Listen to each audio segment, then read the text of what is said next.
How are you doing, sir? Good, good. First time in Malta. It's very nice, a little hot, but it's very good. Thank you guys for coming. Appreciate it. So just to let everybody know, I'm going to be asking a bunch of questions, and then Morgan's going to join, and then the last 15 minutes, I think it'll be open Q&A. So if anyone has questions, it might be longer than 15 minutes. Start thinking about questions now. So Chad, I'm going to start with the most important question first, which is, have you played the John Wick pinball machine, and are you any good? Tough one. Yes, we have a pinball machine. It's pretty crazy. 10 years later, after everything we've done with the John Wick series, we actually got called up and they wanted to know if we wanted to okay the pinball machine. I don't think I've played pinball for about 30 years. So no, I'm not very good, but the pinball machine looks really cool. I actually don't know. Obviously, most of you, or a lot of you, I think some of you live in Malta. Do you guys have any pinball places in Malta?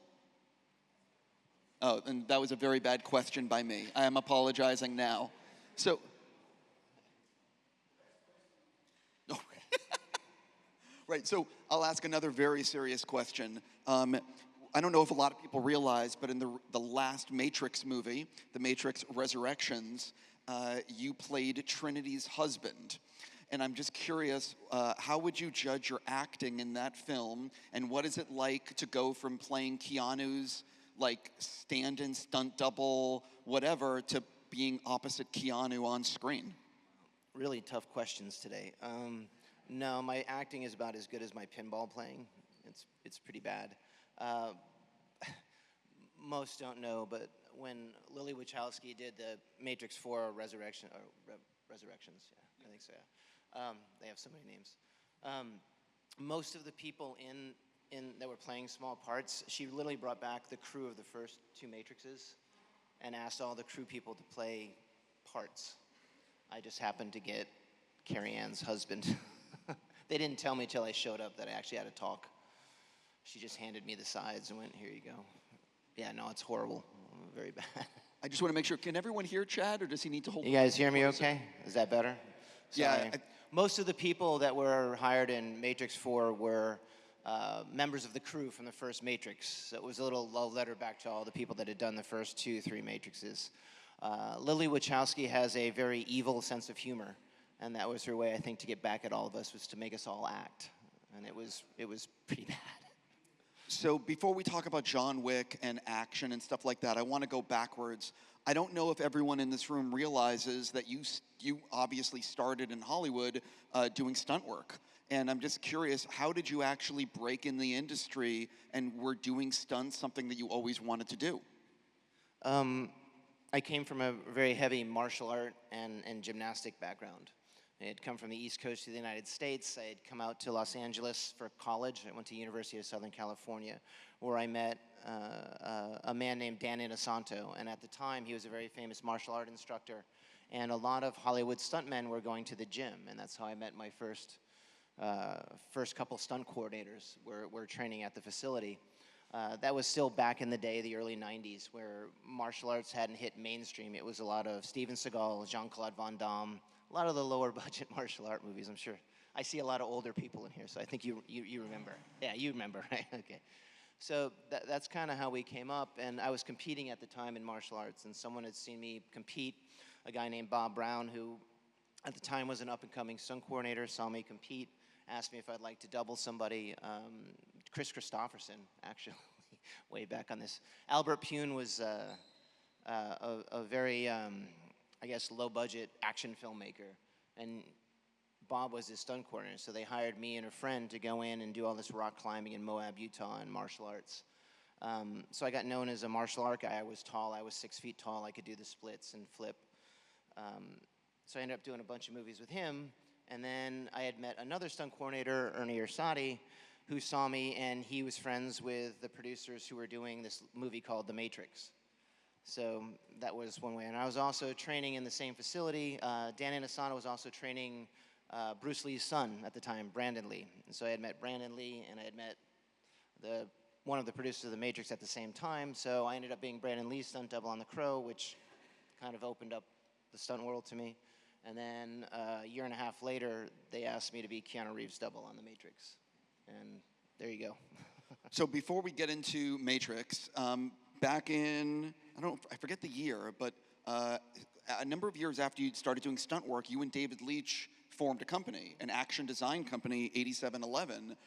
So for people that don't know, what can you tell people about 8711, and how did you and David decide, well, shit, we're gonna just start our own company? It was doing The Matrix, as you can imagine, no one knew what it was at the time, if some of you hopefully remember that.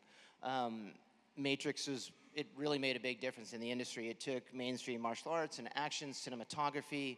It took the best of Asian cinema and Western cinema, and we kind of threw it together. When we got there, there's the choreographer, or the action director they hired was a guy named Yung Woo Ping out of China and Hong Kong, and he had done, later went on to do Crouching Tiger and a lot of Ang Lee's stuff, but he was also known as the guy that started Jackie Chan. He was the guy that started Jet Li, Donnie Yen, Wu Jing, Andy Lau, all these great names that had come up through Hong Kong, and the Wachowskis were smart enough to bring him and his team in. And when me and some of the Western stuntmen came in, we saw the way they trained and the way they took choreography to another level, and the wire work. They edited their own things. At the time, there was, it was Avid or Media 100 Pro. You couldn't just get on your iPhone and edit. It was more like VCR to VCR. So we kind of picked up a lot of tricks from them, and we asked them, how did they work? And they're like, well, teams only work with teams. I don't know, Morgan can answer your questions in Malta, but in America, we're all independent contractors as stuntmen. We say teams, but it's team for the show. Stunt coordinator, Steve would be the stunt coordinator. He'd hire us for the show. We'd all work together for the show, and then we'd go off and work for somebody else and work for somebody else and work for somebody else. So we're paid independently. We don't really train together outside of the gym. The Hong Kong teams, that is their life. When they're not working on a movie together, they are training together. They work exclusively for each other. So we kind of took the best of both. We made the studios pay us, but at the same time, we trained together, lived together, and we did most of our great work when we weren't working on a show. We would get together, we bought a facility, my partner and I, Dave Leitch at the time, and we actually made a company. It wasn't just a team of people getting together and working out. We bought the facility, we bought camera gear, we started a corporation, and we signed contracts with our guys that they could go work for anybody, but in the downtime, they'd train for us. And we would use them to do all our previs stuff. Directors would come to us or companies would come to us and ask us to choreograph a fight for them. We'd choreograph it and sell it back to the studio and not necessarily work for them. So it was a kind of, a cookie cutter kind of production line of choreography, giving everybody experience working together and doing the wire stuff. Within 2 years of that, literally every studio was calling us for the wire work, and like Charlie's Angels and Daredevil and everything that came after The Matrix. All of a sudden, martial arts become very, very mainstream, and there weren't a lot of people to do high-end choreography. So we kind of worked on the same system as a dance choreographer, or how dance choreographers work in ballet or jazz or professional live shows. They would hire us, the stunt coordinators, the driving coordinator, the special effects, visual effects, and then they'd hire the fight choreographer, and they'd hire us independently to do all their fight scenes, instead of just one person does everything. Like it is now, especially with Marvel, there'll be a stunt coordinator that'll oversee, there'll be a fight choreographer that does all the action fight stuff, there'll be a rigging coordinator that does stuff, so it's really, really expanded, and I think Matrix was the first show that really blew that out. So there wasn't just one stunt coordinator, there was like 5, and then we ended up taking over the choreography part of it. Speaking of The Matrix, a lot of people don't realize, that wasn't expected to be some explosion and genre-changing movie. It came out in '99. It changed everything, literally. And so when you were making it, when did you realize, oh, this might be a game changer? I remember I came in about 4 weeks after they started shooting. Keanu had injured his neck, so they had pushed all the action, so they brought me in a little later. I got there, 4 weeks into filming. I went to the rehearsal hall right off the bat, and you saw the Chinese guys and the doubles and all this stuff, and we were going through the choreography. And again, back in the day, I'm sure some of the stunt guys here will tell you, a lot of times you get hired, you'll come like the day before to learn the choreography, or maybe you'll come the day of and you'll learn the choreography at lunchtime and you have to try to do it because the studios don't want to pay for all the prep time. So now we're there, you know, I have 2 months to learn every move and every fight scene. They drill, and it's not just an hour, it's 8 hours a day, drilling and drilling and drilling. And they were adamant that everything was perfect and perfect and perfect. And then I had never really talked to Keanu Reeves before I had gotten there. And I got there and I saw him doing his thing, and he would jump up, drop into the splits, go up in the wire. I'm like, ooh, I better start training. Like, he was really good. And I was like, oh, I've never seen a cast member that was that good before, so better keep up. It was probably about the second day of filming when we got there. We're on the government lobby set when you started seeing it, and you're just like, and you saw all the shots on the monitor, and you're like, yeah, this is going to be really good, really, really good. And then we saw it in Westwood at the premiere, and we were just like blown away. The Wachowskis, I think, are just brilliant, brilliant, genius filmmakers. I would imagine watching them work, you stole from them. So what did you learn working with the Wachowskis that you still use to this day? Oh, wow, a lot. If anyone's seen a John Wick, I rip off everything from the Wachowskis, whether it's Tarkovsky or Leone or anything. A lot of it's the Wachowskis. They have I've been really lucky. I've worked with a lot of, unlike other directors, like I came up being a department head, being a stunt performer and a stunt coordinator, a second unit director. I think for the first 15 years of my career, I got to work with some amazing directors. And that really, I mean, I can't even tell you what that does for you when you get to work with so many amazing people with such creative vision. But the Wachowskis were a whole different category by themselves. Their attention to detail was, probably the most impressive thing. Like, everything mattered, everything counted, from the wardrobe to the hair to the cinematography. They didn't want any one thing. It's very easy to assume that an action director comes up and, like, his focus is on the action or trying to, it was the exact opposite with them. The exact opposite with them. They wanted everything. They didn't know anything about martial arts. So they went to China, they met Yuen Woo-ping, they studied every movie he did. They studied everything there was to know about fashion. They studied everything there was to know about visual effects. They ended up hooking up with a guy named John Gaeta, who came up with the bullet time, the ramping style that you see in Matrix. They just put their mind into everything. And most of you guys know, when we shoot, it's a matter of takes, right? Like, the fights are cut up and we'll do 3 or 4 takes or 5 takes or whatever it takes to get it. On a TV show, you might do 2 or 3. On a bigger feature, you might do 10. We were knocking off 50 to 100 takes per section, per riff. They just did not care. If it wasn't perfect, they wouldn't do it. We would actually straddle days. I mean, it was insanity. I don't suggest that for any filmmaker out there. But there was a ratchet, a wire gag into a wall. We did 54 times. Keanu would end up doing this kick sequence over 100 times. Like, it was crazy, crazy. And it was because the hair wasn't right. They didn't want to do it VFX. They wanted everything practically. They wanted the real thing. I don't think you need to go to that level of insanity, actually. But what it does teach is, like, we're not supposed to know as directors. We're not supposed to know everything right off the bat. But we should have that interest and we should have that passion to want to learn everything. And there wasn't a day that I didn't learn something from them or was challenged by them or they challenged you back. Did you see this? Why did you like this movie? This is the reason it looks so good. Did you see the natural lighting versus the digital intermediate lighting? They tested me literally every week. And then, like, well, what do you want to do with your career? And I was like, well, I'd like to be an action director someday. Okay, and then literally the next day they had me in editorial learning how to cut things with Yuen Woo-ping. So I've got one of the greatest fight coordinators in the world teaching me how to edit fights. On my day off. I mean, I don't know. At the end of The Matrix, I ended up busting one of my knees. A wire broke and I fell down. So we were in Australia. I couldn't fly because I was in a cast. And in those 6 weeks that I had to wait to get back on the plane back to the States, they're like, well, no sense in sitting in the hospital or your apartment. You might as well come to editorial. So I'd wheel myself into editorial, and for the next 6 weeks, they would let me play around with actual footage on The Matrix and learn how to edit, which isn't a bad film school. So pretty lucky. So after Matrix, you became, I'm reading this right, you became the stunt coordinator on the second and third Matrix movies. So was it a result of that injury and spending that much time with the Wachowskis that you made that transition? I think it had something to do with it. It was a shock to me. I had done a few small coordinating jobs, both TV and feature. And it was about a year and a half in between the Matrixes. And I got the call saying, hey, would you like to be the, one of the stunt coordinators on it? And I was like, yeah, I was blown away. It was a big thing. And we also would like you to direct one of the units. So I got to direct like third unit, little inserts and fight pieces and stuff. But they gave me a camera and they showed me how to, and they were really my first instructors on. It's easy to say to direct and go out, and not easy, but you can get your head around going out and directing something that you want to do. It's a little different when you're on a $200 million Warner Brothers movie. Everybody's looking at you, and they give you the camera, and then you hear the studio going, why are you giving the young stunt double the camera to go shoot something?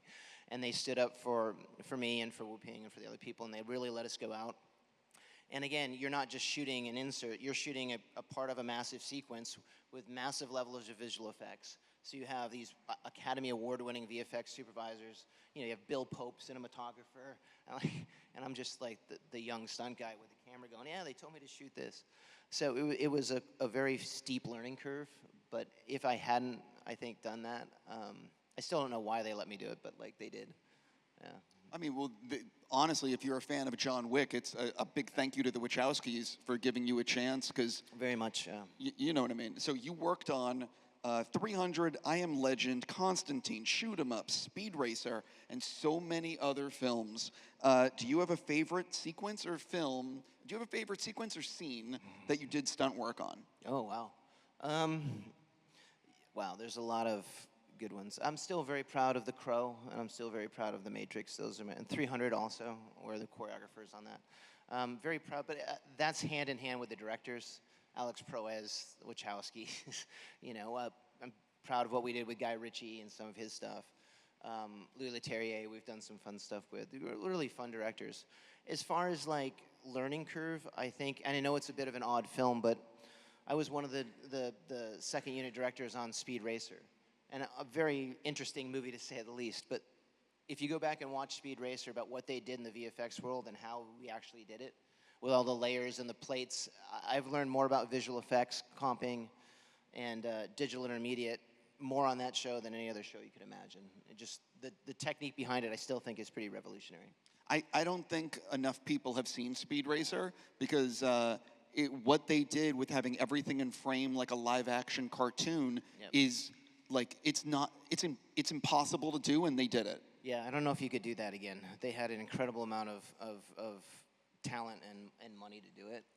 Again, a crazy movie, but like the way they did it was, you'd have to see the behind the scenes to believe it. It was pretty impressive. So you did second unit direction on Ninja Assassin, which I could be wrong, but that's like your first real second unit? That was our biggest second unit to date. That's when we literally had half the film. There were so many fights and wire work. It was Jay Mateague's, I think, second movie after V for Vendetta. Yeah, that was crazy. We had stunt teams, I think, from 10 different countries. It was really fun. All we did was choreograph ninjas all day long. So ninjas are pretty fun. For people that don't know, what does a second unit director do?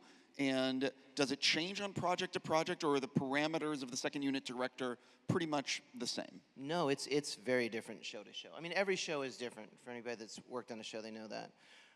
Department heads take up different responsibilities depending on show. Also, depending on country, England works very different than Americans do about some of the divisions of labor kind of thing. But like, for a second unit director, you can be a splinter unit guy, which means you're just cleaning up small units. Then you can be a standalone director. A standalone unit it operates totally on its own. It doesn't work off the same generators or production offices. It is a standalone, see in 6 months unit. Dan Bradley, Brian Smurs, Vic Armstrong, some of the bigger second, Spiro Rosatos on the Fast and Furious. They go out and they'll actually do the sequence. Sometimes the actors will travel over, sometimes they use the photo doubles or the stunt doubles, but sometimes it's in a different country, it's a different state. A lot of times I'll do that. I'll sit with the first unit director, we'll go over all the stuff, and then I'll go to a different location and do the rock climbing sequence or the car chase or the aerial, we've done a lot of aerial sequences or wingsuit stuff. Or sometimes we're hand in hand, where I'll sit right next to the director and we'll do the fight scene. He'll just kind of talk to the actors a little bit, but then we design and we shoot everything and design everything from previs all the way through post, where we edit it and color it. So it changes depending on what the first unit director is looking for, what his experience level is, and what relationship we have. One of the things is you've done so much before becoming a director. How do you typically now treat your second unit director, and how much do you let second unit directors do? Oh no, I treat them like dirt. Yeah, no, I hate them. I've used two of my really good friends, Darren Prescott and Scott Rogers, two very high-level second unit guys. But it's a little brutal. No, I'm pretty brutal. We do second unit really, really different when I'm doing it. We all know, so we've all choreographed, we'll actually shift the weeks. So that second unit's operating on Saturday and Sunday on my days off, so first unit can sit over here and we'll use our first unit. We have a really messed up way of doing it on the John Wicks, because I want to be there for everything. I still let them run the sets. They do all the setups. Sometimes in a car sequence for the last John Wick, we were rehearsing 5 months out. So I can't be there for all the rehearsals and testing and doing all the camera tests with the drones and the camera cars. So that's why we have the second unit directors that'll go out and literally wrangle it all the way through, so it makes it easy for me so I can just step on the set and yell action and cut and start directing, because I trust these guys so much. But it's also, you know, the company you were talking about, my production company, 8711, we're also producing 10 to 15 action movies a year. So I use the John Wicks to bring my fight teams very, very close. Like my fight choreographer now, a guy named Jeremy Arenas, we've known him since he was 17. We've brought him up. He's been second unit directing on all the other shows. Then he comes to a John Wick movie. He's my fight choreographer. We'll give him little units, but they'll literally shoot all the fights on video. We'll give them the real cameramen. We'll bring them their Arri cameras. They'll shoot it all with the real things. He'll edit it, bring it back, and then on the day we shoot it through with the cast. It's just, we use the John Wicks, or when I'm directing, as big ways to train our up-and-coming guys, so they're ready for the... Shooting in a gym is one thing. Shooting location is another thing. Shooting when you're on an actual $100 million set with all the egos and all the actors and all the stuff is something else. So we found that's one of the best ways to train them. Kind of under our umbrella, but at the same time, give them as much experience as we can. So when they step on, they're learning from Darren, they're learning from Scott, they're learning from me, that kind of thing. So your life changed dramatically when you and David Leitch made a film called John Wick. And I'm just curious, what were the challenges behind the scenes for when you guys decided, hey, we're going to make a movie? Why was it John Wick? You know what I mean? Let's take us through that, like, inception. I hadn't seen Keanu in probably like a year or two. Probably was about a year. We stay in touch, but we hadn't seen each other. He was busy. I got this random call. He's like, "Hey, I need to send you a script. It's something I'm interested in doing. It's a really small action movie. Would you take a look at it?" I said, "Sure." It was still called Scorn at the time, was the original title. It was about a 65-year-old Cold War veteran with an old German Shepherd. And I think he only killed 3 people in the movie. Yeah, it was pretty funny. I still laugh about it. And I read it, I was like, this is great, you know, what's the thing? Well, we want to do it with Thunder Road, and I had met Basil Iwanek, the producer and the rights holder to John Wick, and they wanted to do it very, very small, like a $15 million movie. It just had a cool little vibe to it. So I'm like, we're kind of working on these other things, and honestly, you can't afford us. Like, we would break the budget. Our stunt team would be too much money to do something like this. And he's like, okay, well, just give it a think, give it a think, give it a think. And I kind of gave it a think, and I read it again, and I was like, Keanu and I had been playing with this idea about, I'm a big fan of Greek mythology, fable telling. I'm a Joseph Campbell super freak, love Leone, and obviously Asian filmmaking. So we had this idea about how to do a hidden world within a world, within a world, within a world. And I called Keanu back, and I said, I have an idea for you. Tell you what do you think about if we could do it for directing? He's like, no, that's what I mean. I want you to direct it. And I was like, oh, we didn't quite get that the first phone call. So he said, I'll give you till Monday, and that was a Friday night. So we pitched him again on Monday with this idea about making it about Greek mythology, like Odysseus or anything like Ulysses, anything like that, about how we could do it. And we kind of wrote out a quick sketch about what we do to the script. I don't think we slept for about 36 hours. Pitched to him on a Monday morning, pitched it to Basil on a Monday night, had the job Tuesday morning, and was pitching it to studios about 2 weeks later, which we got turned down 6 out of 6 times. Got kicked out of every studio. Didn't even finish a pitch. They didn't like the dog dying. They didn't like the kid dying. They didn't like that Keanu was going to kill all these people in the face. So we did it independently. So a lot of credit cards. Well, the crazy thing that people don't realize, or some of you probably know, but a lot of you probably don't, John Wick was originally just going to go straight to DVD or Blu-ray. I don't know what it was at the time. And it was not going to get a theatrical release. So talk a little bit about what it was like during that time when, no one knew it was going to become this thing. Right. No, when you're in editorial, they usually give you a deadline. Since we hadn't sold the movie yet, we didn't have a deadline, so we just kind of ran out of money, and we just stopped. Like, we didn't have music yet. We didn't have all the VFX yet. We just ran out of money, and we just figured, well, it was a good thing. We learned a lot. We thought it was pretty cool. We did one test screening. It was a friends. Sometimes you do test screenings. I'm sure you guys all know. The first one you usually do is friends and family, where people actually like you, and that went horribly. Like, some of the people got up and walked out. No one thought killing the puppy was fun. Our friends are like, tap you on the back going, nice job, maybe next time. Like, okay. So that didn't go well. And then we ran out of money in post, and we're like, okay, what do we do now? What do we do now? And Dave and I were already looking for second unit jobs because we hadn't made any money in a year and a half because we had stopped working. And then a film festival in Austin was coming up. And we were like, Basil came to us with an idea going, well, look, fuck it. Let's just do our best to finish it. We'll call in some favors, and we'll take it to the Austin Film Festival. And we'll see how it goes. We took it to the film festival. It did well. And then the next day, we had a bidding war between Warner Brothers and Lionsgate ended up getting it. When did you realize that people were loving the movie and they absolutely hated you for killing a dog? They're both good. They worked out in our favor. It was literally about halfway through the movie, and you could feel it, like people were getting into it. And then when Keanu started shooting people, it was like, yeah, it was good. And look, you have to meet Keanu. Like, Keanu's awesome. He's an incredible human. Everybody loves him. I think he played the part really well. So we owe a lot of it to Keanu. Yeah. Going back in time, when you made the first movie and you had all these ideas, you couldn't have known it was going to cause sequels and spin-offs and video games and you name it, right? If you could go back in time, is there anything that you would add or change in the first movie to make it easier to come up with sequels? That's a really good question. Well, we really didn't think it through. I mean, we were just happy to finish and happy not to get fired. So that was good, right? We had never gone through post before, so to go through post, the music, the digital intermediate, the VFX pipelines and all that stuff, it was a huge learning experience. I mean, we came in and to be a stunt performer, I'll let Morgan and his guys, you have to have a little bit of arrogance and confidence, the arrogance of ignorance, we'll say. It's confidence in yourself, and you have to be able to pull it off.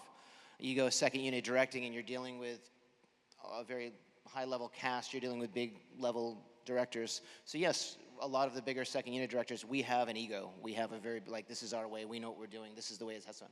And we're also in charge of safety, so we have to, again, have a lot of confidence, or at least instill confidence in people. So by the time Dave and I walked on John Wick, we had a lot of confidence, way too much. And we found out very quickly we weren't as good as we thought we were. As far as character arcs and really driving it through and telling a story and understanding pacing and listening to the audience, we picked up a lot of that. So if I had anything, I'd go back to my earlier self and probably say, maybe shut up just a little bit more. Maybe listen a little bit more. You probably would have picked up more stuff. Luckily, that clicked in post, and we shut up and became very good students, and that's kind of the attitude. After that first movie, then it was like, okay, I'm never going to make that mistake again. So you can see the crew list between 1 and 2, like between Dan Lowson, Kevin Cavanaugh. Like I went, on my second film, I was like, I'm shooting for the stars. I'm getting the best people in the industry. These are the people I'm going to convince to come work with me, and that's what I'm going to do. So what do you think would surprise people to learn, fans of the John Wick franchise, about actually making those John Wick sequels? A lot. You think because you see all the action and you see it's I'm a prep super freak. We'll prep, like right now, I've been prepping for my next film since last January. Like we've been training, casting. So I'm very big into prep, very big into location scouting. Spend way more money in prep than literally any other director I know to get ready and prepare. But on the day, it's very loose. Like most of the choreography that we do, we throw away. Most of the ideas we have, we'll have the script, and I use script as a blueprint. It's a very loose blueprint. So we'll come in, I try to prep so much that when I come into the set, I have a good hour with the cast and we'll block the scene, we'll work it out, but never to the point that it's restrictive. Like if Keanu wants to walk over there, we just, okay, we want the choreography to come alive and feel organic. That's why you sometimes see Keanu a little, oh God, and he trips and he falls, and the guys are a little bit more crazy because they're learning the choreography for the first time that day. They know the moves, we just mix it up on them. And it seems, and we'll rehearse it and do stuff, but I want it to feel organic. I don't want it to feel over-choreographed. A lot of times I do on really big locations like the Arc de Triomphe. Like you just can't put 100 cars in the Arc de Triomphe for like 3 months and practice. Like we have to practice in a parking lot. We have to practice things. So really when we set foot on set, it's about the first time we actually get our real rehearsals. So we want to make sure that it's, I guess, we have enough time to do that. So same with the story part. Keanu and I will literally walk into a room and write on a big whiteboard, 10 things we love, 10 things we hate, 10 things we want to do, 10 locations, 10 people we want to work with, and we'll literally start writing the script around that. So we never really start with story or plot. It's not like, okay, he's going to do this, he's going to do a duel, he's going to do, it's, we love Donnie Yen, work with Donnie Yen. We love France, shoot in Paris. And that's how we'll start building the story. Well, one of the things I don't think people realize is the importance of the Imperial Hotel in Tokyo and Hibiki whiskey with you and Keanu. Can you please pull back the curtain on what I'm talking about? For some reason, we end up doing the press tours. When we go to Tokyo, we stay at the Imperial Hotel. It's a very old school Japanese hotel in Tokyo. But one of the best Scotch bars you'll ever go to. And Keanu is a huge Scotch aficionado. We always end up there, and every John Wick, and in retrospect, it's pretty funny. We finished the movie, we've gone through, Japan is always the last on the tour, and we finished the second one going, well, we're never gonna do this again, that took too much out. I can't believe we didn't get killed on that one. I can't believe that, we actually made money on that one. And then we'll sit there and about 3-4 glasses of Hibiki, and we'll start going, hey, what if John Wick was a samurai? Hey, we didn't do the Western, or hey, what? And it seems we end up there every time, because every John Wick was meant to be the last one. Like, we had no plan. And then every time we end up in Japan, we end up writing. We've written 3 out of the 4 John Wicks in Japan right now. So basically, you can, besides the Wachowskis, Hibiki whiskey should be getting a thank you in the credits. You would think they'd give us a free bottle. They haven't. Well, Hibiki 21, if you don't know, is kind of expensive. Yeah, it's really good, though. It's tremendous. So one of the sequences, and I wish we had the video that I could show it on screen, but one of my favorite sequences in any of the John Wick movies involves Halle Berry and the dogs. And the reason is because it's fucking incredible. Yeah. And talk a little bit about one of the reasons, like what she did to make these sequences with her so incredible. Great. Has anyone worked with animals here? Anybody? Yeah, of course. Okay. A little tricky, not what you think. The animals don't know it's a movie. Like, there's no such thing as a movie dog. Like, they're dogs that you train, and then you bring them on a movie set. My mom was I was raised with Irish wolfhounds, so my mom was a dog trainer and an animal breeder.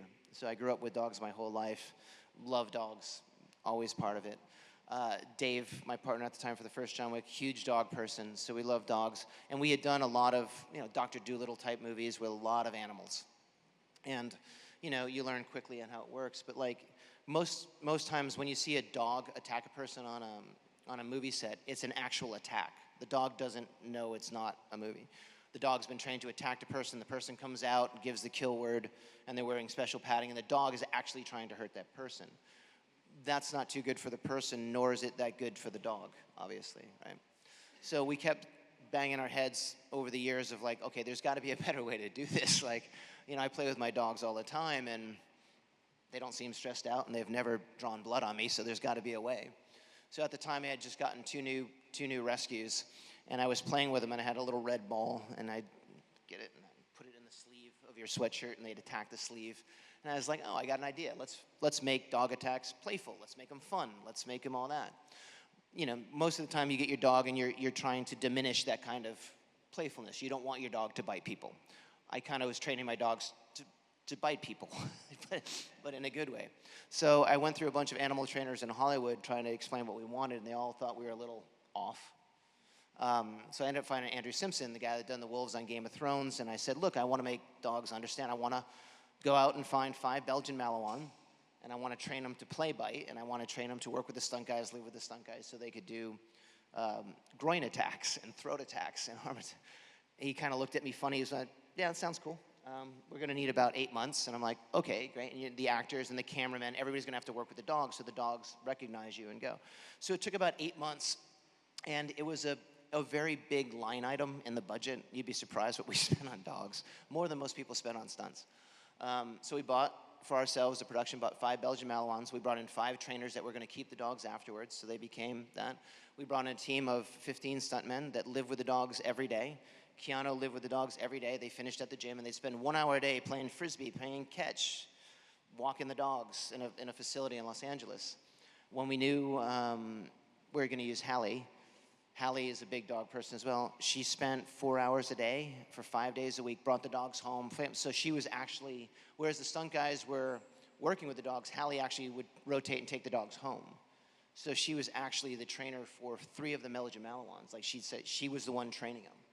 So like on camera, when you're doing that with an actor, you need the trainer in a green suit or a black suit hiding behind something, calling the dog or putting the treats down. We decided we weren't going to do that. We're just going to have the actual actor be the trainer on set, so we didn't have to hide her. So Hallie, when you see Hallie saying, the dog's actually listening to her. So Britta and 2 of the other animals, Santana and Charlie, would come over and they'd actually train with her, which is another funny story because I never met Halle Berry before the John Wick 3. All I know is I was in my office in Manhattan Beach. I got a knock on the door, and it was literally Halle Berry. And she introduced herself. She's like, "Hi, I'm Halle Berry." I'm like, "Yes, I know who you are. Hi, come on in." And she's like, "I would like to be in John Wick 3. I'm like, "That would be awesome. I haven't written it yet." She's like, "I know." I'm like, "Okay." She's like, "But you need to write me in it." I'm like, "Okay." And then she sat down. I'm like, "Now?" She's like, "Yes, I'd like to talk about my character." So we spent the morning talking about a character in a movie I hadn't written yet. And I was like pitching her, "Do you like dogs? Do you like guns? Do you like martial arts? You're going to have to train." She's like, "No." She's like, "I'm going to do it all."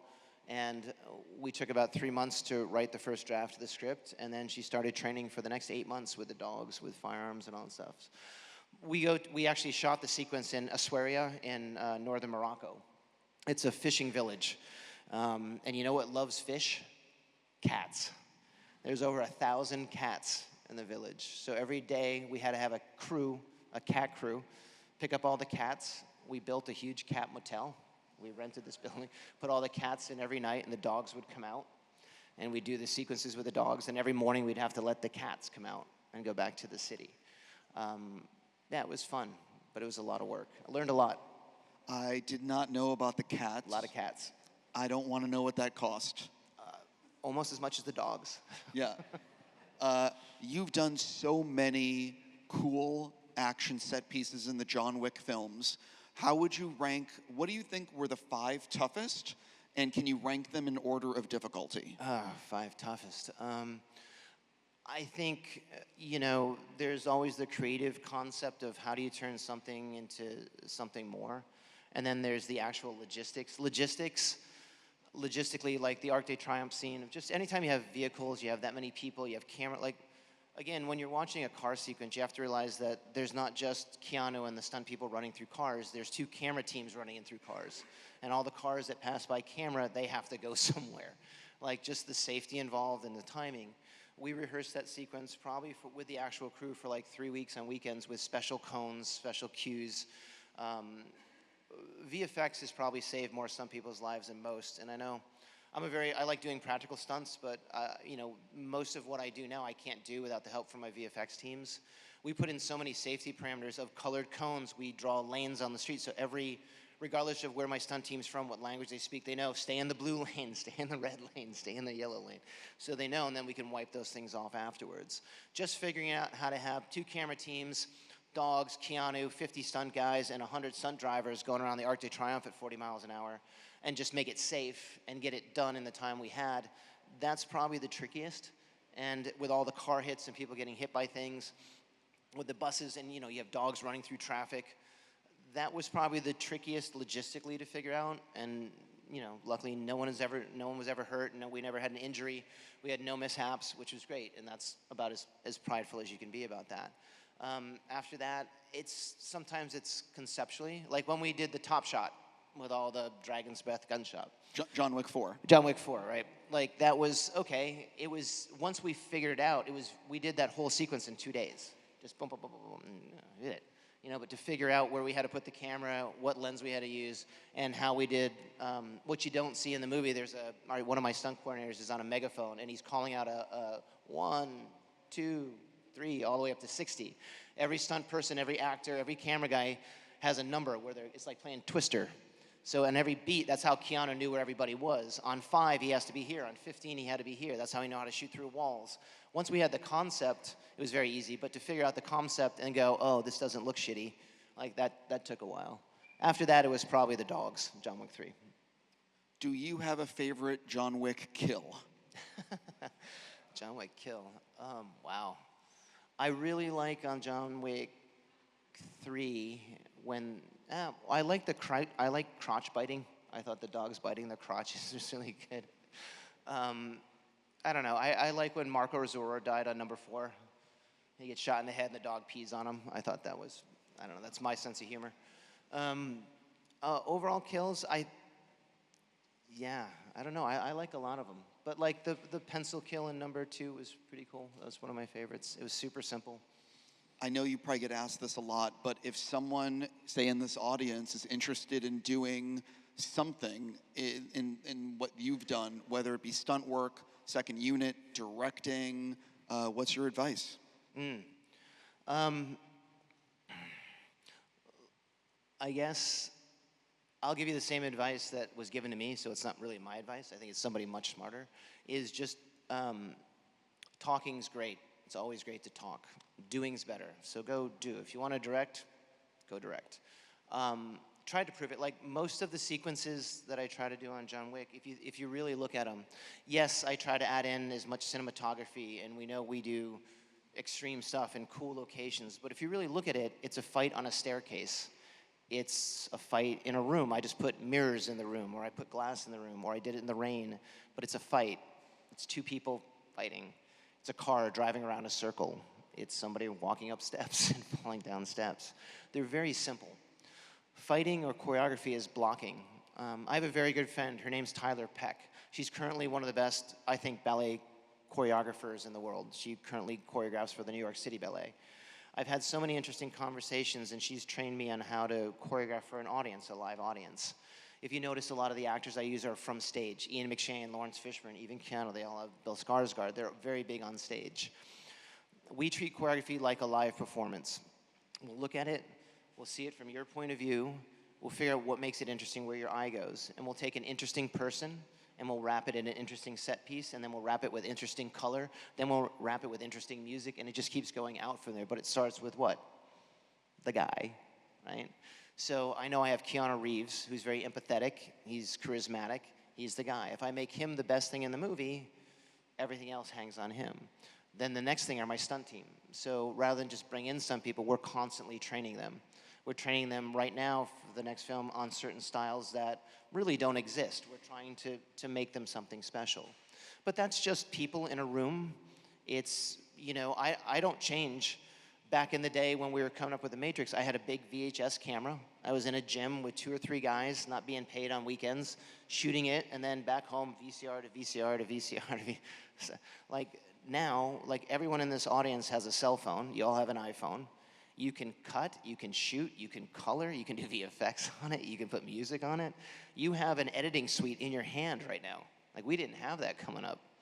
You know what I could do on an iPhone right now? I could make a movie. They do. There's plenty of directors that make movies on iPhones right now. So if you want to learn how to be a great action choreographer, I didn't know anything about choreography till I started.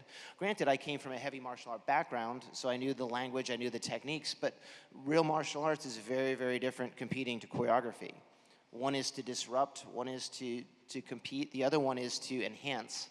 We train more like dance people right now. Like most of the drills, if you come to my facility, the choreographers are all doing dance drills. It's memorizing. Keanu has a great memory. Halle had a great memory. The greatest martial art guy in the world is great, but if he can't remember 5 moves, he's not much good to me. If he's always about his space and how he moves, how is he going to work with the actor? We're all dance related. So you'll see, as much as we'll punch and kick, it's all about choreography. So if you come in a gym at any one time, you'll see everybody doing choreography. We're not punching heavy bags or kicking or just swinging swords. It's choreography. We're learning to dance. So again, to Steve's question, anybody can do it. Go watch a movie that you love. Okay, you love Flashpoint with Donnie Yen. You love, I don't know, Big Trouble in Little China. I'll pull out some weird ones. Like, just whatever fights you, like, you can go right now, watch that movie, put the phone down, and learn how to do that. Just go very slow. Don't hit your partner. Try to be safe. You know, and you can start piecing things together. Choreography is no different than blocking. If I asked you to shoot two people in a room, most of people would come in and just shoot me and Steve from a two-shot. Whereas if I had my cinematographers to me, I'd shoot over our inside shoulders because I want to see down, I want to see the big, then I do a 180 flop. Like, how do you make this interesting? So once you understand blocking, once you understand angles, once you understand what lenses can do, you can start talking with your friends in a gym and really what's stopping you from blocking your own fight scenes. Yes, it helps if you have professional stunt people. Yes, it looks good. But just before you start throwing punches or kicks, do it talking, do it drinking a glass of water, do it as a basketball game. Start shooting, start editing, start seeing what rhythm and pacing can do, and just go from there. Like, that's directing. I don't do anything different. When I rehearse with my stunt teams, it's a bunch of guys and girls in a gym figuring out the shots. Then we go to location, we figure it out again. It's the same thing. It's not like this big, grandiose Hollywood, there's techno cranes everywhere. We're like, no, we're figuring it out right now. Like, I've walked around Malta for the last 2 days, and then I was talking to Morgan earlier. I have like 20 ideas for different things in this place. But it starts just that, very simply, with two people or a person and a camera, and then you start shooting, and you start building, and you start going, and you start just going more and more and more and more. I think that's the easiest way to do it. Speaking of Malta, you spent the day yesterday getting shown the city and the whole country in case you want to film something here. What have you, since we're in the Mediterranean Film Festival, what has inspired you here in Malta? What has impressed you? Is there a location that you saw that you're like, oh, I need to film here? No, Malta's very interesting. It's got some very interesting looks. It has the Arabic feel with the European feel, the architecture, the tight streets, the access to water. It's got a lot of undulations, like, for us, it's all about, in martial art choreography, we'll always call it the maze. You always want a maze. You watch a Jackie Chan movie, it's always running and hiding and running and hiding and moving. Like, what does he hide? Like, if you have a guy, I do a lot of gunfights. So if it was just old Western style, me and him or me and Morgan, it's kind of over. So I need places to hide behind and run and make it interesting, go up hills, down hills, hide. Malta's a big maze, and it looks really interesting. Like, no matter where I look, it's uphill, it's downhill, it's the water, it's the castle, it's the fort. I think it'd be very interesting to shoot here. Who here has seen the original Highlander? Exactly. Apparently there's going to be two. Yeah. So Chad's next project is not going to be John Wick something. It's going to be Highlander. So what can you tell people who are fans of your filmmaking about Highlander? No, one of my favorite, one of the best, worst movies ever, right? Yeah, Sean is unavailable, so we're, the one with Sean Connery, yeah. That's the next project. We start shooting in January in Scotland. That's where I go right after I'm done with You Fine People. We go over to Scotland on Monday. Do the final location scouts, and we start. Again, it's another opportunity to do a property that I love. I love what it's about. I love the burden of immortality and love stories through time. I think it's a good way to take, a great mix of period piece and sci-fi and mix them together. Looking forward to it. Hopefully I don't muck it up too bad. I have confidence, but one of the things that, like, a lot of us who are fans of your work are excited about is, it's sword fighting. It's sword action. So I'm sure you guys at the studio have been practicing. What have you learned about training with swords that is both awesome and awful? I'll keep it to the choreography side and not the lethal side. Most audiences, I'll use the gun analogy. Most of what you know about gunfights are car chases, because most of us don't get involved in gunfights and car chases or sword fights. We learn through movies, and what most movies show you is about 95% bullshit, right? We all know that, right? Like, you don't fight 50 guys with your bare hands and walk away, okay. But it's fun, it's wish fulfillment. So in John Wick, we know it's a cartoon. I know it's fun, but we also have a little fun with it. But we do tactical reloads. We try to do firearm manipulations, stuff like the professionals do and military do. But then we have Bugs Bunny fun with it afterwards. You know, sword work is very much the same. There's some very interesting sword styles out there, but most of the time, and you talk to some of the stunt people here, we don't have a lot of time, or we don't have access to some people or the cast members. You know, sometimes you only have 3-4 days or 3-4 weeks to train a cast member. Remember, cast members, actors are no different than you. If I had you to learn a new skill right now, you had to become an NBA basketball player, could you do it in 3 weeks? Could you do it in 3 months? Could you do it in 3 years? Yet, the burden is on us to make them look like they're the best in the world that has ever lived. I don't think you understand what kind of time that takes. It's no different. Like, we can use a few movie tricks, stunt doubles, we can use we can editorial, but at the end of the day, you still have to believe this person. Like, when you see Keanu Reeves do the gun manipulation, that's Keanu Reeves doing it. When you see Keanu drive, that is Keanu Reeves driving the car. And that has taken the better part of 10 years to get him to that point. You know, swords, to me, are one of the most trickiest things to do in fight scenes, because if I mess up too much with the firearm, the muzzle flashes are digital now, so we don't have to worry about hurting people, okay? When we do car stuff, that's also a big concern of ours. But there's ways now with blue screen and gimbals that we can take some of the hazards out for the cast. Swords, it's a little trickier because now I got to trust that my actors are swinging this piece of metal or bamboo at each other and hopefully not going to take their eyes out or stab somebody. Every sword movie, somebody gets poked or hit on the head or something like that. So it takes a little bit more skill and a little bit more dedication. So that's always a concern. And then sometimes you get so concerned with just swords fight, it becomes just a sword fight. And like, look, I love swords as much as anybody, but sometimes a 3-minute sword fight can be a little boring. So I'm more worried about, am I going to bore you with a movie about sword fighting? And how do I sprinkle in firearms and martial arts and car chases and what's that? Oh yeah, the story part of things. Like, I have to get all that in as well. So most of our concerns now are not really about coming up with cool moves or training cast. We've got that machine up and running, and I think we're really good with that. We have the right cast, we have the right people, we have the right trainers. We've dug up some of the best sword people I've ever met in my life in the last 6 months. That are helping us. It's more about how do you bring it all together and make it something that you haven't seen. It's not Princess Bride, it's not Crouching Tiger, it's not Master and Commander, it's not Zorro. What's this new look of action or sword fighting that the audience will hopefully be excited about? That keeps me up at night. I'm sure. And now I would like to ask our second panelist to join, and that is Morgan Chitkuddy. Did I say that right?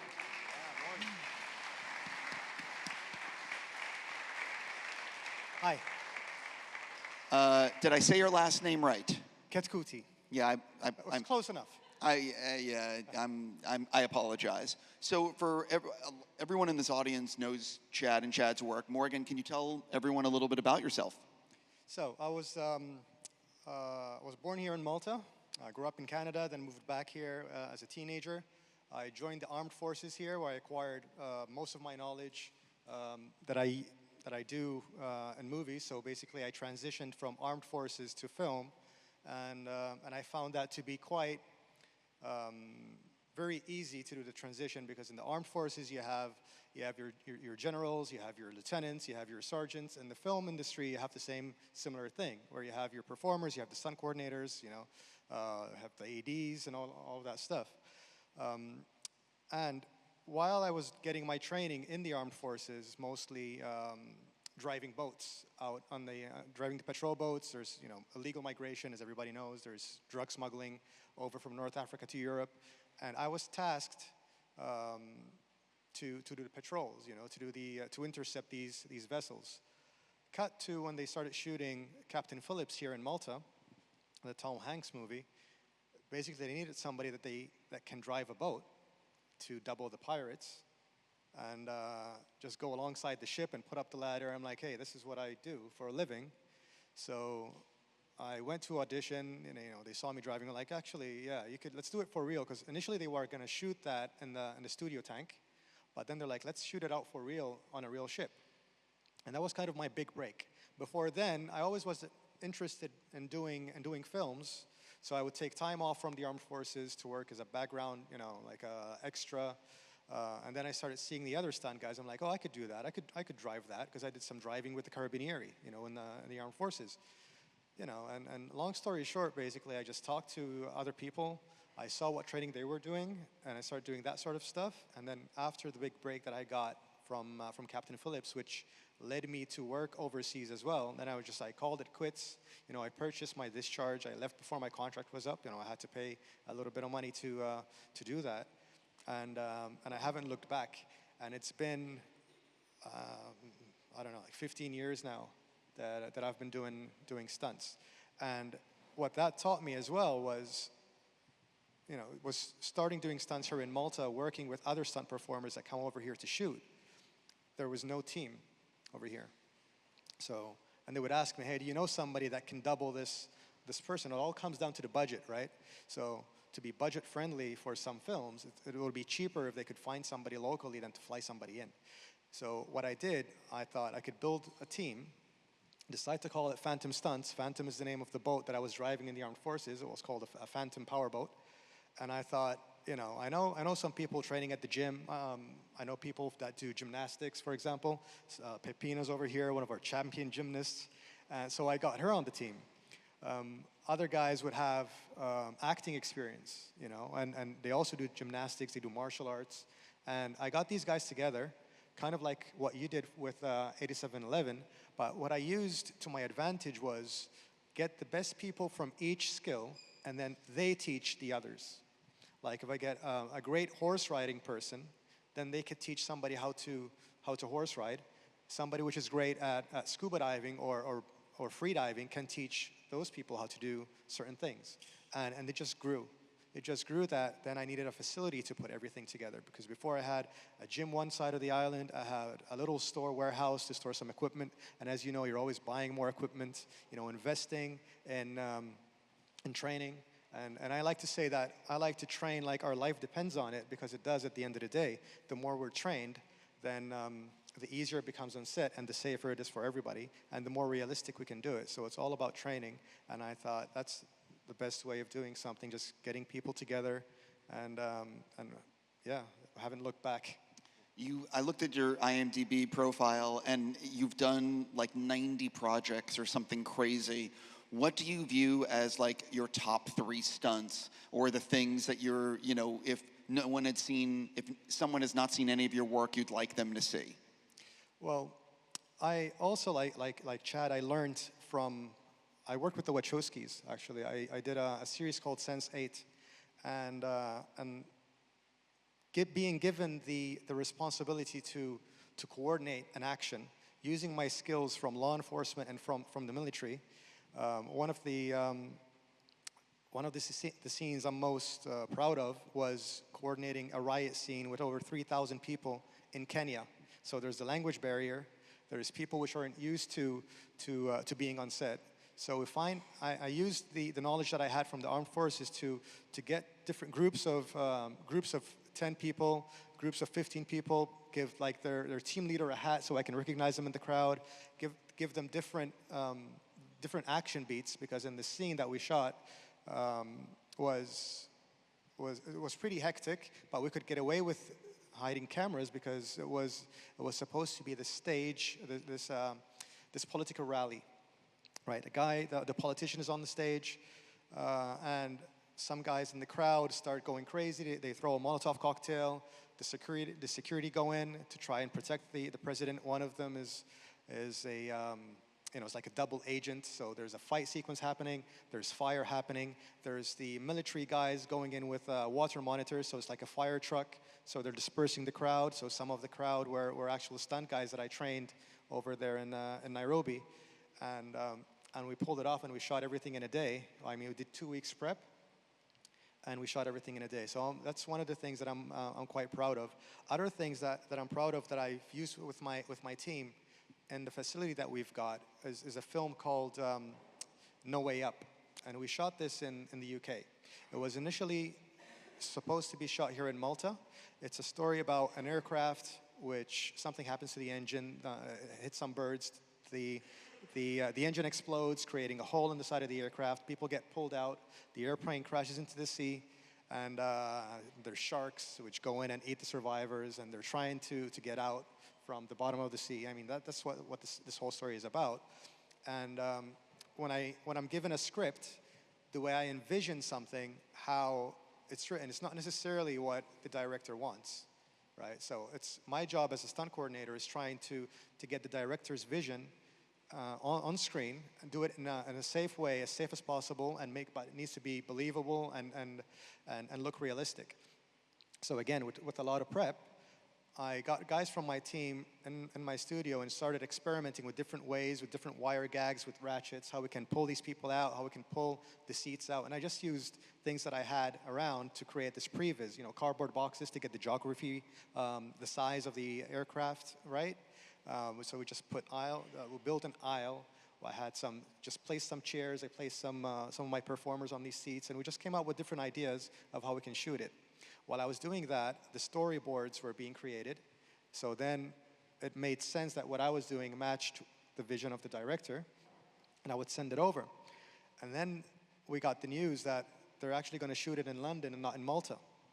So they were going to fly me over to London, and I'm like, I already trained 14 guys here, just practicing, just even if we're not used. I mean, I'd rather be prepared for something and not need it than need something and not have it, right?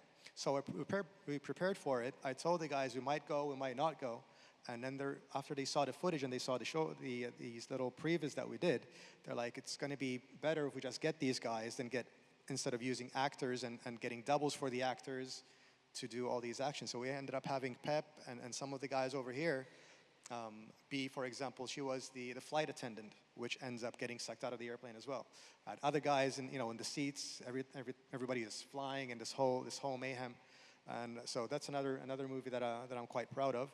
And another one, the third one that I'd like to mention is it's called Shark Bait. So the working title was Jet Ski, and Malta's it's an island, as everybody knows, surrounded by the sea. So a lot of the people which like adventure like water sports. So the story about this shark bait film is these teenagers it was Mexico, right? So these teenagers in Mexico steal a couple of jet skis. They go out to sea, and they start playing chicken with each other to show off with the girls that they had with them. And eventually the jet skis crash. So I had to choreograph this crash sequence. And how did I do that? I just went on YouTube and I found real jet ski crashes. And I picked the best 10 that were most spectacular. I discussed this with the director. I'm like, which one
doing the things we do and putting the excitement back in film.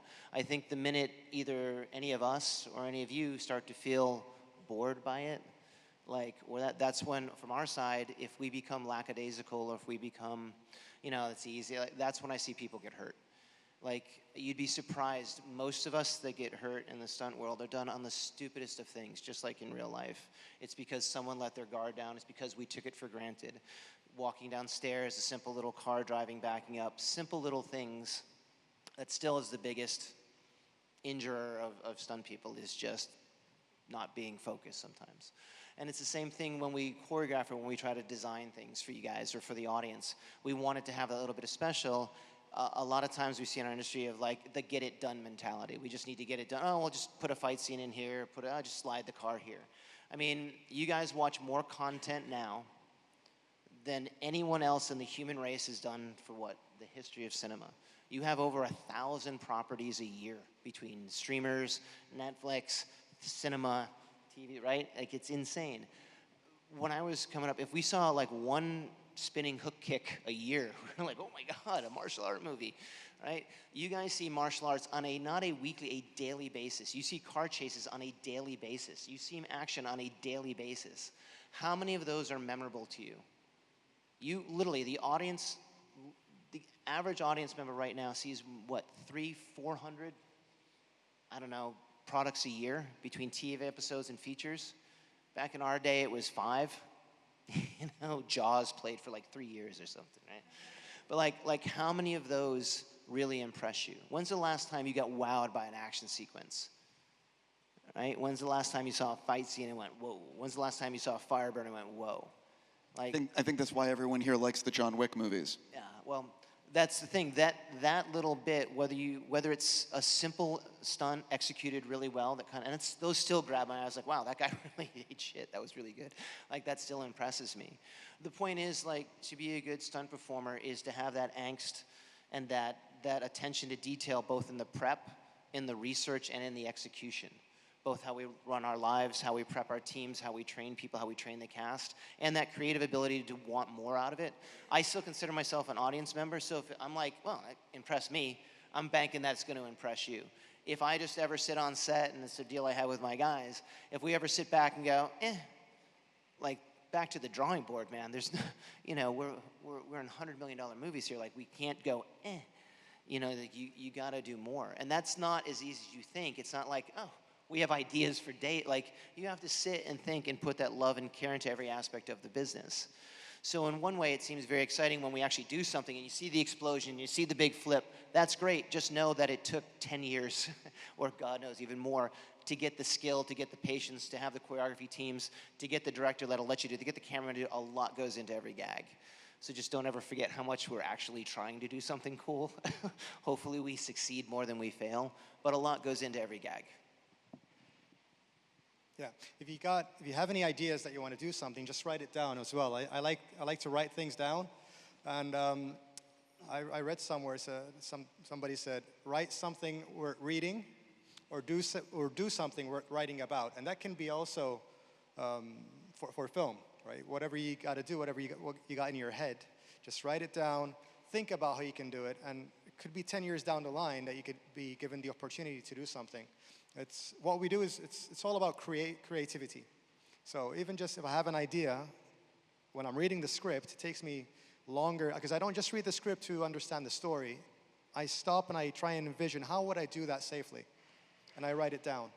And I get different ideas. If I don't do it for that script, somebody else can give me the opportunity to do it for something else, right? Or do something similar. So the more things that you do every day, just if it's fight choreo, you go to the parking lot, practice some, donuts or whatever, precision parking. The more training that you do with the more skills that you have, then the more employable you can be on set. The more things you can do which are cool at the end of the day.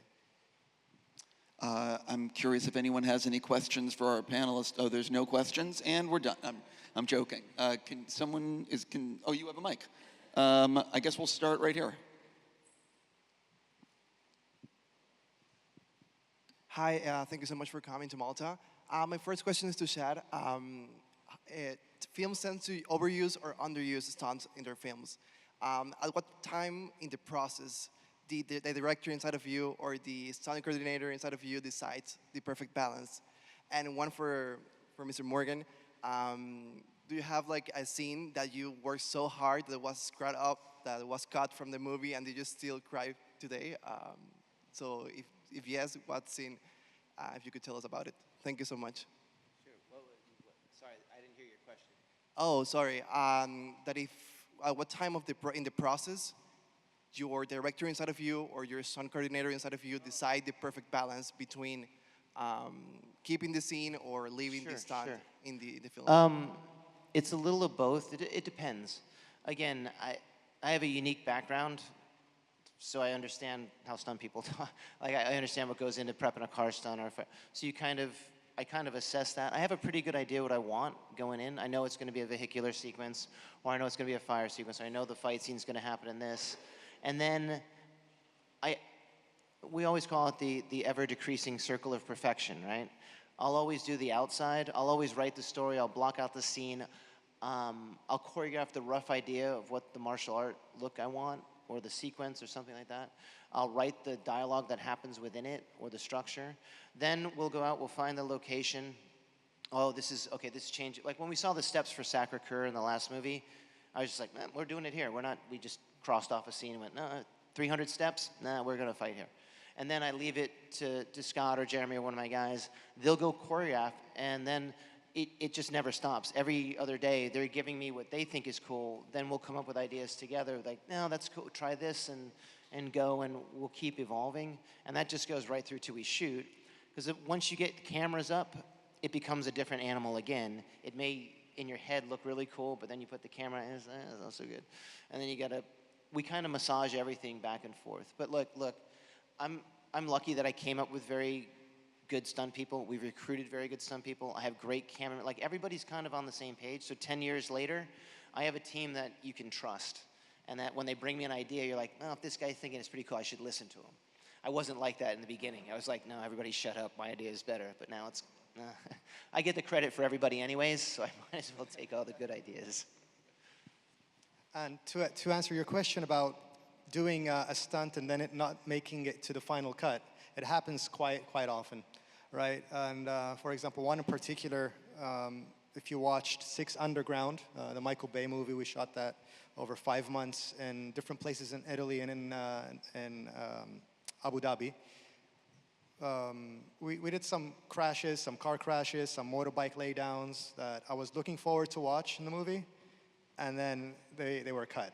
And not necessarily because they weren't, they weren't great, they didn't look cool, but for time purposes, for whatever reason, it happens in a lot of films. Thank you so much. Let's go to this side. I guess we're going to the front row right here. Hi, I'm Stanley. I'm a wushu kung fu performer and parkour athlete from the Netherlands. I am here in Malta for shooting a film, and coincidentally, this workshop is here, and now I'm here. And when you two came to stage, I feel the urge, like, I want to work together with you guys. Like, I'm here in Malta, and Malta is a really, little country with a little industry, but with a very nice industry. How can I, as a foreigner, can come in the industry here in Malta? Are you based here in Malta? Not yet. Not yet. Okay, so a lot of the films come to Malta as well, not only for the beautiful architecture and everything else. There's also tax rebate, right? So part of the rebate is you need to hire locals. Mm-hmm. And it would be easier for me to justify getting performers locally to work than to fly somebody in. Also, it would keep the budget down. So that's why I asked you the first thing. If you are based in Malta, then definitely we could get you to do something with us. You could train with us. And but you're trained in the Netherlands? What? Are you from the Netherlands? Yes, I'm from Netherlands. Right. Last question. You as a performer, what is your routine to stay up healthy and for fitness and for dieting? Today? when you are shooting a film or preparing? No, again, we always set up a training facility wherever we go. We have a pretty cool place back in Los Angeles that our team owns. I start every day there. Our stunt team works from 5:30 in the morning till 9:30 in the morning. That's the stunt team workout. You have to attend if you're on the team. Then from 9:30, they have a little downtime. From 10 to 5 that same day, they'll train cast members and work on choreography. So I usually go in, the training is usually martial art based. We do our weights, we do our aerobics, we do, I'm still involved pretty heavily in martial arts. We have our jiu-jitsu, we have our acrobatics, we have our sword work. Now because we're prepping for Highlander, it's a lot of sword conditioning, sword work with some of the Japanese teams and the Italian teams and stuff.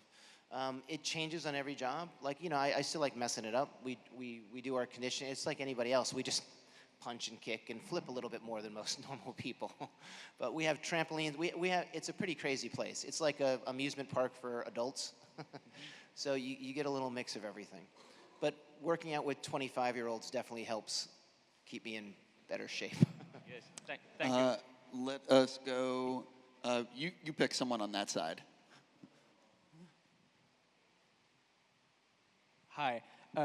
We live in a world where when you're watching an action movie nowadays, it kind of feels like the movie happens and then the movie stops and there's an action sequence and then we go back to the movie. As a great action director, you have avoided that entirely. Your movies continue throughout the action sequences. And I'd love to know how you balance both the stunt performing and the safety and the choreography with telling your story and keeping the characters consistent throughout the sequence. No, that's a pretty big problem with most action movies. That's because there's not one director. There's usually 2 or 3. And if you're talking about anything that has a movie with somebody with a cape on it, it's a lot. Unfortunately, some of the bigger Hollywood models now are the main unit director doesn't even see his action sequences. They're farmed out, they're shopped out, and then when they're put together, they feel bumpy, right? Insert action sequence here because the cast isn't available, go do it with the stunt double. That's a big thing right now, unfortunately. And so when Steve was asking me, like, do I use second unit directors? I use them in a very different way I use them, I think, probably for what they were most used for, to augment excess, be more efficient as filmmakers to get the best we can for a buck, instead of going, look, no one's expecting, make no mistake about that. And if you get one thing out of this, get this. You don't have to be a stunt guy to make great action. Spielberg is not, Nolan is not, Guy Ritchie. These are people that go out and it's like I'm not a natural fashion designer, but I watch the fashion channel religiously every other day to pick up what's great in wardrobe. I know what different cuts are. I know how to tie 3 different ties. I know what an Italian cut is. Like, I study it. That's part of filmmaking. I know every lens you can do. I know I can build my own area right now if I had to. That's because I researched it. Action's no different. A lot of times directors are brought in and they're told, don't worry about the action, we're gonna bring in insert famous action director guy. It's happened to me a million times. Like, if you ever direct and someone ever says that to you, say, cool, let's hire that guy, I'll learn from, but I'd like to direct. Like, directing is directing. Action, acting, animals, people, it's directing. What happens in projects like that is that the director's not the thread. I know that's a problem, so I'm writing the story to be in the action. Like, I always use the car chase from Bad Boys. Great fucking car chase, I think, even with the digital. But you know what's really great about it? Will Smith and Martin Lawrence riffing the whole time, talking shit and going, because you're having fun. You're learning something about the characters, about who, there's something going on. Indiana Jones, right? Raiders of the Lost Ark, that whole sequence, you're learning about Harrison Ford that whole time. Spielberg directed every shot of that. Vic Armstrong helped. He lined up all the stuff, but Spielberg's on set every day, getting the dialogue, getting the stuff. Like, there's thought, there's caring there. It should never be action and acting. If you ever get told that guy's full of shit, I'd like to have a word with him. Like, that's bullshit. It's all together. Like, keep it together. Because at the end of the day, we're storytellers, period. Not action, not acting, it's one movie. So direct it as if it was one movie, treat it as if it was a movie. Don't treat action any different than acting or wardrobe or hair. Treat it all part of the mise en scène and you're gonna be fine. Do you have the microphone? Oh, is there someone on this side that has a question? Let's go back to this side. Be on the left side today. You pick. Thank you. because you guys were talking about it before, you guys are getting inspired all the time and just thinking about future stunts. So I got two questions. What's the ideal stunt that you haven't done yet? Like, is it John Wick in space or out of a parachute underwater? Same with you, Morgan. Like something that you've thought about that if you had the opportunity, the time, the means, what would you love to do? And also your gnarliest injury. So something that I would like to do that I've been dreaming about is growing up I used to watch the A-Team, watching Knight Rider, with this car going into that truck. I'd like to do something like that, something similar.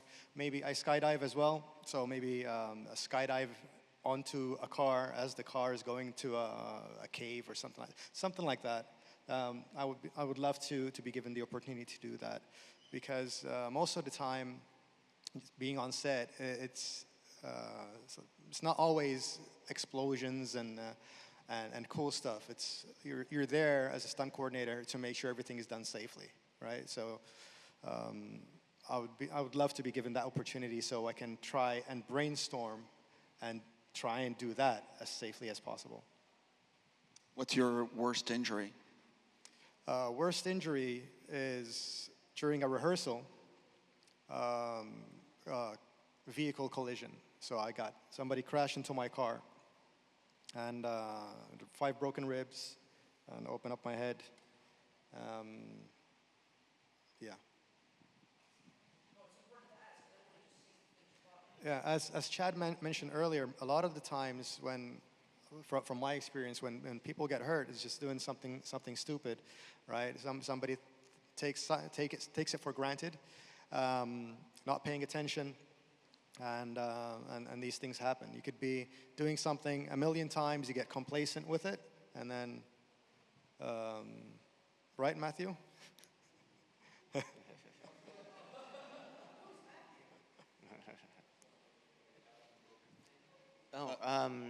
Yeah, I look at things more through, I guess, a filter. Like, as you can tell by the John Wick, when you see a John Wick movie, that's kind of like, it's either me or Keanu. It's what we like. Meaning, I'm a huge martial art movie fan, so it's always like, what can you do a little differently? What can you do? It's not like, can I do bigger or better? It's more like, what can we do a little differently or be subversive? Like with a car chase, like, okay, you'll see every car chase, they'll go around a corner, or swerve. We call it shoe leather. You'll spend millions of dollars doing shoe leather, and does that excite any of you? You just want to see the car hit something, right? Hit and do something cool or do something you haven't seen. I'm very interested in that, and that usually comes through experiencing people. Like one of the best stunt drivers I use is a guy named Tanner Faust, like the guy, like best drifter, best rally guy. It's when you get together with somebody like that and you watch what he can do in the car, it gives you new ideas. When you watch some of the martial art guys, like, I got to work with Donnie Yen and Jet Li and Jackie. Okay, I can choreograph, but when I'm with them, choreography is a whole different deal, right? So when you get someone like Keanu, there isn't a move he did in any John Wick that you guys probably haven't seen in some other movie. There isn't a gun, but like, he just does it all together, and it's Keanu Reeves, right? So you get that. So it's more about finding the right people to do the stunts that kind of already are out there and do it in that elevated or do it in that character-driven way where it's making it entertaining. Like, I can do a slip on a banana peel, but if I shoot it right, it's gonna make you remember it. I can kick a guy with a horse and you'll never forget it. Like, part of the joke with the pencil thing in John Wick is because we thought it was the stupidest, easiest thing in the world to do, and then we got called on it. We're like, man, I'll make it look cool, watch this. Like, how do you make the simple look complex and look brilliant? That's cool, you know what I mean? And what's your worst injury? You gotta ask that one. I've been messed up, like every stunt guy, and most of my injuries are from training. Like, you overdo it, you don't listen. What's the famous joke with stunt guys? What's the first thing you hear before the ambulance? Watch this. That's kind of the stunt mentality. Or, hey, I got it, don't worry about me, I got this, no problem, hey. Most of my bigger injuries were for wear and tear, but the first Matrix, a cable broke and I fell about 30 feet. It messed me up pretty good for a while. But again, the worst is when, and I'm sure Morgan will attest to this, I've been hurt, and I think everybody in here can relate to being tweaked, right? You're the hero of your own story when that happens. Like, oh, poor me, God, that hurts, that sucks, but I'll tough it through. Like, that sucks, don't get me wrong, and then you gotta do the rehab. It's not like the movies where you just up and walk. You're laying in bed for 6 weeks, you got nothing to do. None of that is even remotely comparable to watching somebody else get hurt, though. When you're the guy and one of your guys gets hurt, that's the worst thing that can happen to you. Like, whether it's a simple accident where they trip on set or whether the gag goes a little wrong, that's probably the worst thing you can ever experience, you know, is watching somebody get hurt on your thing. So you try to avoid that at all cost. You pick. Thank you. Hi, my name's Tina. I'm a visual effects producer, and I was so interested to hear you talking about the relationship, obviously. And I think over the past 20 years, we've seen a massive change in the relationship between stunts and visual effects. But I think there's also the balance of what is going to be done practically and what's there to be assisted by visual effects. So I was interested how you choose your VFX soup and that relationship between the balance of... I usually do it by outcome. Again, it's funny, I get this question a lot. Thanks for asking it. It's just because, you know, in the John Wicks, we're known for doing a lot of things practically. Look, I like practical, right now, practical stunts, I do because I think the audience can relate to it a little bit. Not everybody's wingsuit in here, right? No one's jumped off 200-foot building. I don't know how many have been lit on fire, but everybody's fallen down, hit their head, been tapped by a car, slipped. So I try to keep it that way because it relates to pain a little bit easier. As far as VFX goes, what I can do in that area is much better with the erasing. We can hide, like I was doing stunts when we couldn't erase the wires. We had to spray paint them black. So we use these tiny little wires. Now we can use cables like that. You'd be surprised how many of us fall into pads, and we have safety protocols and what we read with car rigs. That's all through erasing. So that's all great. How we ultimately make the choice is not, and for the audience in here, like I don't see, or most of the people I know don't really see as a war between practical effects and visual effects and all that. We see it as a tool to be used. Like I can use a hammer to, you know, break up a Picasso, or I can use a hammer to build a house. VFX, we look at the same way. I look at end product. If I know the vendor that you've gotten for me, VFX producer, can not only do it for the price I need, but can deliver a product that fools everyone in here, I'm good. The minute I see shit work at the outcome, I'm like, nah, fuck it, we're gonna do it practically. So I'm all about the illusion. You keep the illusion going, you and I are friends. You break the illusion, you're not my friend. Yeah. Just to let you know, I think we only have time for a few more questions. You pick. So, John Wick, the John Wick movies and the Matrix movies are some of my favorite action movies of all time. And I'm curious to ask, from the action set pieces you've constructed, whether it is hand-to-hand combat, CQC, gun combat, vehicles or jumping from a distance, what's that one action set piece that's been the toughest to execute from both of those movie franchises? What was the toughest one? I think you're saying what is the toughest one to pull off, to execute, yes. Of the John Wick films? And the Matrix as well.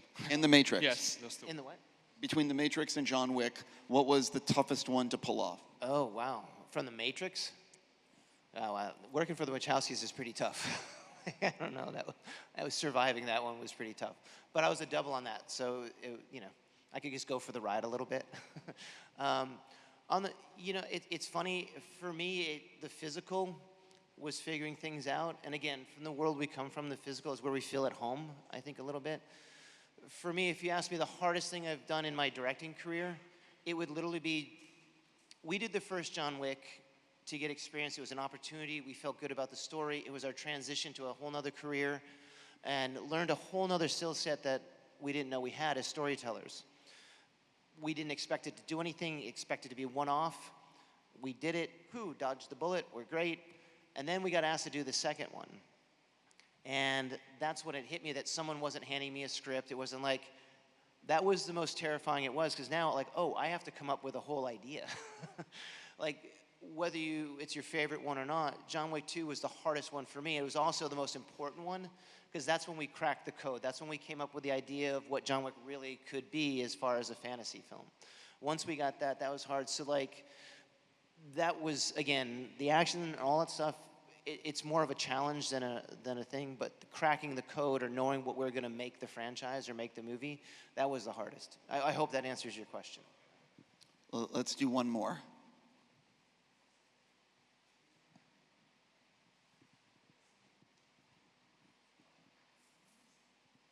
Hi. Excuse me. What was your elevator's pitch for John Wick? What was the what? Your elevator pitch.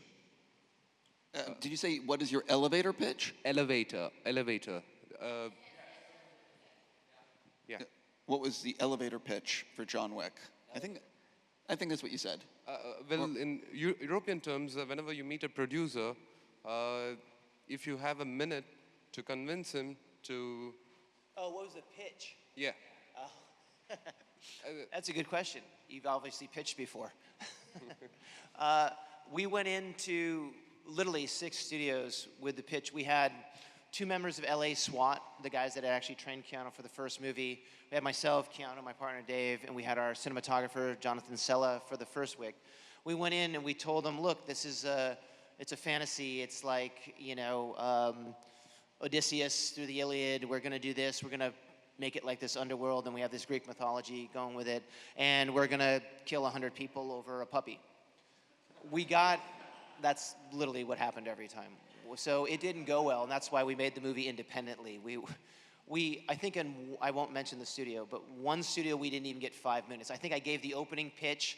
Keanu stood up to start talking, and they're like, we don't think this is a date movie. You should move on. I'm like, okay. Well, turned out it was a date movie, wasn't it? I got much better pitching after that first movie.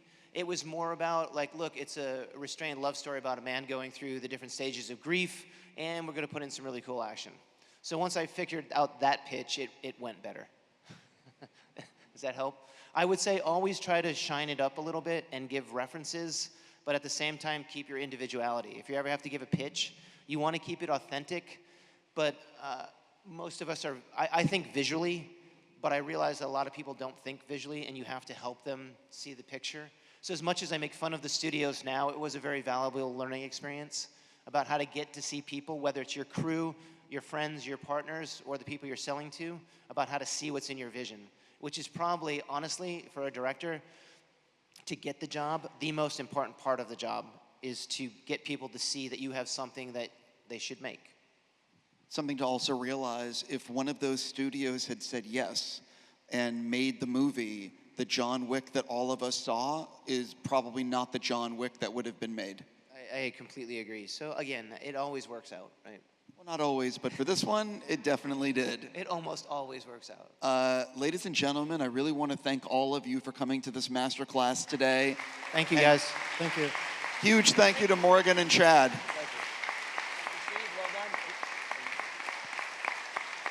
You guys all have a fantastic day, and Chad is here to answer all of your questions and is not leaving ever. I'm joking. You guys have a great day.